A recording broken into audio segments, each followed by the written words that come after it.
Howdy folks, Stephen from the Gold Coast Art School. We're just going to talk a little bit about what you can do with transparent paint that you can't do with opaque paint. So what we're going to use is a little bit of Liquol. This is for glazing. We at the art school here use Liquol number 4 because it's a local brand and it's good quality and it's very flexible, it's variable, and they're all different types.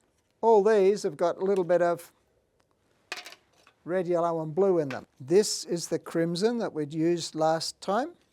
This is a transparent yellow. Most yellows have got filler in them, but this one doesn't. It's called Indian yellow, lovely traditional colour. It glazes down into a lovely golden colour, and this is good old phthalo blue. For a start, just use like maybe a tablespoon.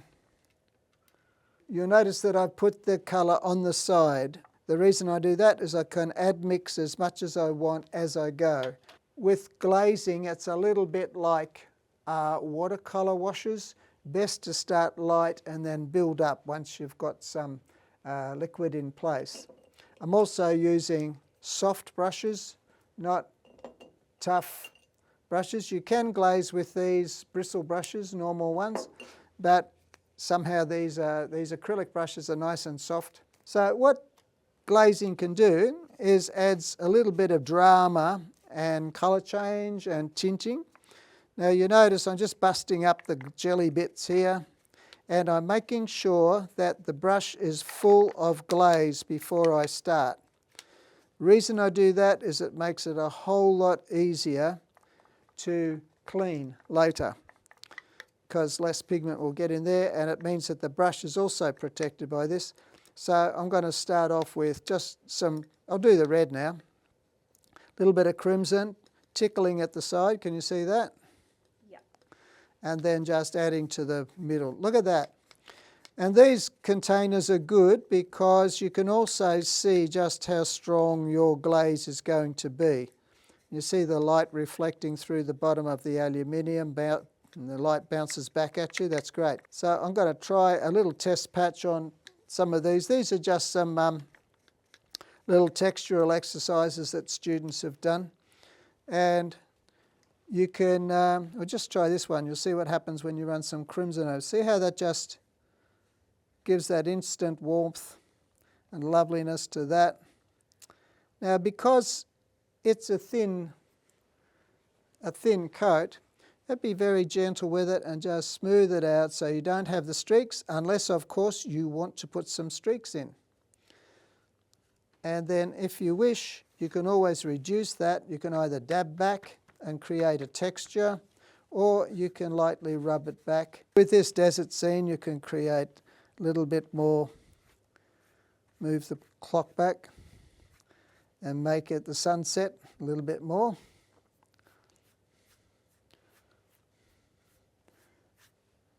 And then, of course, you can add to that colour while it's still wet. It's not a problem. I'll just get this one. This is going to use a bit of blue in here. And remember that blue is a very strong staining colour. So I'm just going to use a little bit of it. And see how we go with that. And that can create more mood and interest. Just do a little bit of a muck around on this one. See how that builds up those yellows and it then becomes a really nice, interesting shade of green. When it collides in with the red, it sort of goes a bit mushy. That's because of the yellow base. But if we put it over the greens here, and that just sort of is able to turn the clock back a little bit, make it a little bit lighter. Now I'm using a bit too much there, so just wipe it off the brush there and pull it back again. That's okay, that's easy to do. Glazing's lovely. It sort of gives you, it's a relaxing thing to do, and it kind of really makes a big difference. If you want to use this particular colour in a strong way, then you just add a little bit more pigment to the mix, and you can introduce it in here to create more interest in that background.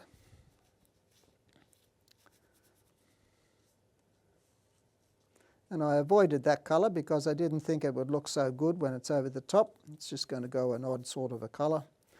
But we can always come back here. And again, you can just mop it back as you like. If you want that yellow back, you just pull it back quickly and you get your little yellow comes back.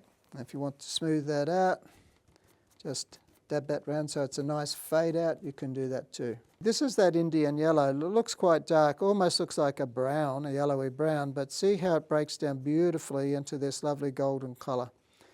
And it's a great mixing colour because you can sort of put that in there and it will blend beautifully into the green, into that blue, so you get the lovely greens happening and just makes it that much more interesting to look at. And if you overshoot into an area where I'm losing a little bit of that nice ultramarine blue in the corner, then you can just sort of wipe that back a little bit like so, and you can adjust that depth of tone, and that's quite useful. When it comes to going over reds, this Indian yellow does interesting things to reds. It really turns them into more richer, more orange tones.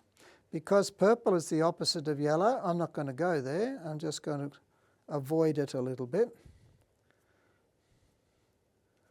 Leave that like that. And then I will reinforce the yellow with a bit more of this red that we used before, bringing in the crimson. Now, I can be a bit cheeky on this one because it's quite a bold graphic thing happening there, so I'm just going to add a bit more paint to it, make it a bit stronger. Yeah, whack that in. See, it's quite a soft pink there. You can make that stronger and just richer, and then that sort of has a nice effect on those purples. You see that? Kind of cool. Now I'll wipe the excess off, back into there, and then just using wet into wet, I'm just going to blur that edge. See how you can just do a really lovely soft gradation from the pink into the yellow like that. Now what we've got here is just black and white tonal rendering of this subject. I'm just going to show you what you can do, how you can tart up something like this with that's just a tonal base. And I'm going to start with the colour that does the least damage. That is, it's the least dominant, but quite beautiful. So I'm going to start off with the Indian yellow first, and we're just going to muck around on this and just, you can see that there's a slight bluishness to the black, as most blacks are just a very, very, very dark blue, so that gives it a slightly greenish tinge, which I'm not really going to be too concerned about.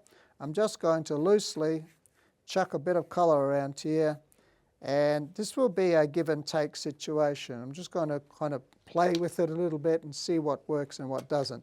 A little bit of yellow there, then we're going to go in with the red, and just leave that pot a bit separate. I might end up painting over it. But we go back in here and then adding that into the yellow, and so you get a nice muted orange look happening there.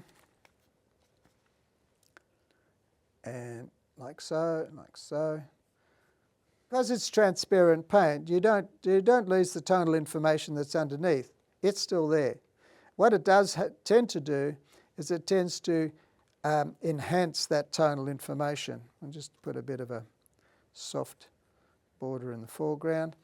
Now it's starting to get, the yellow's being bullied a little bit here, so I'm just going to come back here with a bit of a braver mix. I'm not using the most delicate of brushes here. This is kind of like doing brain surgery with a chainsaw, but I'm going in with a little bit stronger colour here. Why? Because I can, and just sort of make that a little bit richer. And the red's still there, and it's still combining with the red, and they're still getting on with each other. They're not fighting too much at this stage. I'm just going to give that a little bit more strength, and I'm going to go back in here and give that bit more of the foreground a little bit more warmth. Kind of helps that a bit. Then we sort of come around here, just give that a bit of a soft touch. Now I'll make that that bottle, I think slightly bluey green one. I'm just going to be a bit careful, using a smaller brush this time. And really you can use a smaller or larger brush as you like. I'm just sort of going in here and just giving a bit of a tone. That's not too bad. I was a bit frightened there because I thought I pulled too much paint into it, but it's okay. I'm going to go there too because it doesn't matter. I'm just going to wipe that off like that because I'm in a bit of a hurry demonstrating this and I don't want to get all glugged up. So I'm just going to reduce the amount in the brush and swing that back around and see how that makes that tone. Just gives a lovely bit of a coloured shadow look there. That's really great. Spread that out a little bit more thinly. Then I'm going to go in a little braver with a stronger mix. You have to be careful because phthalo blue is a very strong blue. And if you go in too strong, it's going to wreck things. And just have a little bit of a... But that gives a bit more drama to the whole thing. In the black, the blue isn't quite so damaging. It's just when it hits the white that it goes pretty crazy there. I'm going to leave that and come back in here with the yellow and see if I can't melt that in a little bit. So we bring that up through there. See, I'm not really removing that. I'm just turning that into a green. And then we've got a green bottle, and who doesn't love a green bottle? Now, after you've done this glazing, you can come in with white and get your highlights working for you. Just put a wee dab there and a wee dab there. And this bottom corner here, to my mind, looks a little bit weak, so we're going to oomph that up too. Just enhance that shadow with a little bit of blue, a little bit of blue there, a little bit of blue there, a bit of blue under here, and maybe bring some blue around the background there into that corner. There. That's just using the used up, I was using the yellow brush to do that, but it had picked up on a lot of blue, so I was trying to be a bit too smart. This is the blue brush here, and if I really want to make that corner dark with the blue, we use that one there, and you can see straight away that's sort of starting to perform and giving you a nice rich colour in there. This brush is not the greatest brush in the world, but a bad craftsman blames his tools. Okay, now the thing that I find out of whack here is that, okay, you can see the yellow, you can see the blue, but what's happened to the red? It's really not doing much, so we can be a bit braver now. And so I'm still using the same mix, but just pulling a little bit more down from the sides and go in there with a little bit more strength. And we're going to do the whole lot there, dragging that across, doing a soft blend. When I enter another colour zone, like I've already got some other colour there, like that yellow, I lighten, I don't go in too heavy. Although it looks like I'm painting quickly, I'm painting lightly. I'm not putting a lot of pressure on the brush because I don't really want to take too much of that colour off. The problem with glazing is because what we're using in the glazing is a certain amount of gum turpentine, which has the effect of weakening and can lift out the paint that's underneath it. So you have to have a delicate touch when you're doing that. So we just make this a little bit stronger in tone. We still don't know quite what that block is. It could be cheese. What do you reckon it is, Jess? Yeah, I don't know. Just a decorative block. It's a mystery.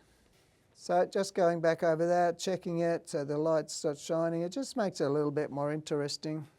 And as you should know by now, girls and boys, art, painting, it's all showbiz for the eyeballs. So that's what we're in it for. We're trying to make this look nice. I've left that pot there pretty well basic grey, and I think I might continue to do that because I don't really think it needs too much colour. I'm just going to paint around it and let the original grey tones show up, and it kind of looks nice. So I'll put a bit more shadow at the base of that, put a bit more over in the corner. Could do lots more to this, and I could go back and do some highlights too, but look, it's just a quick little demo on what you can do when you've got some glaze. Glaze is a wonderful thing. Now I don't really like that. I like the soft out of focus thing that was in the underpainting, so I'm going to try and retain that. And see, I went in a bit heavy here, so what do? We take the cotton bud and we just blur that. See how we can take that and just soften that edge so it's not such a hard edge. You can always, it's a fact that half the trick of painting, it's not just putting the paint on, it's taking it off as well. It's just how you vary that. There are patches in here which still remains the actual grey. There's grey there, I haven't touched it. There's grey here, I haven't touched it. But it just adds to the interest of the whole thing. I think a little bit of soft contrast. I'll just sort of soften that corner a bit. Might go back in there with some red on that corner. Whoa! Whoops. I think I used blue on that before. Yeah, maybe. Do you think I did that? No, surely not. We're at the end of this exercise, so the colours have crept and jumped into other brushes. That's a shame. Can't do much about it. Looks nice though, doesn't it? Can you remove that? Just go back over it. I can reduce its impact. If I wanted to remove it completely, yes, I would just wipe it off. It would come back and then we could redo it. I think there's a problem with the drawing of that pot. What do you reckon? I'm just starting to notice that. I might change that then. I'll just make it I'll make it a red pot. Why? Because I can. And then I'll try this trick. And just make that a little bit. Now, we're still glazing, but we're doing it with a very, very much tinier amount. See how delicate you can make that just by going in there with instead of using the fully loaded brush, you just have a little bit of it, picking it up with this, using the cotton bud as a painting tool, and you can just bring that in. It's more a stain than a glaze, but it has the same effect. You can go back in there and you can reduce the impact of what's already there, or you can create textures. You can do all sorts of things. I wouldn't pay $50,000 for that, but it's an interesting exercise. I hope you enjoyed it. Okay, folks, so, have a go yourself. It's lots of fun. You can't really wreck it. The joy of glazing is if everything's dry underneath and and you make a stuff up where you don't like those colours, you just wipe it back. It'll come back to a degree, but remember that these colours are fairly strong staining and they won't altogether remove. If it's too bad, it's easier with acrylics, you just hit it with a hairdryer. But if you do make a mistake and you've destroyed the underpainting, then you just have to wait till you dry it. It's thoroughly dry, at least a week, perhaps more, and then you can just resurface with the original monochromatic base. And then let that dry and go back in there and do the colour corrections you might need to do. Thanks for watching, and we'll continue with these. We'll come back and do some more glazing things, and I'll also talk to you about different types of glazes that are available, glazing compounds that are available to you on the market, and also how to make your own if you can't get anything like Liquol. Liquol's wonderful because it's already made up for us, but there are other ways of going about it that you can make yourself with stuff you can get at your hardware shop. And I'll show you how to do that. Thanks for watching.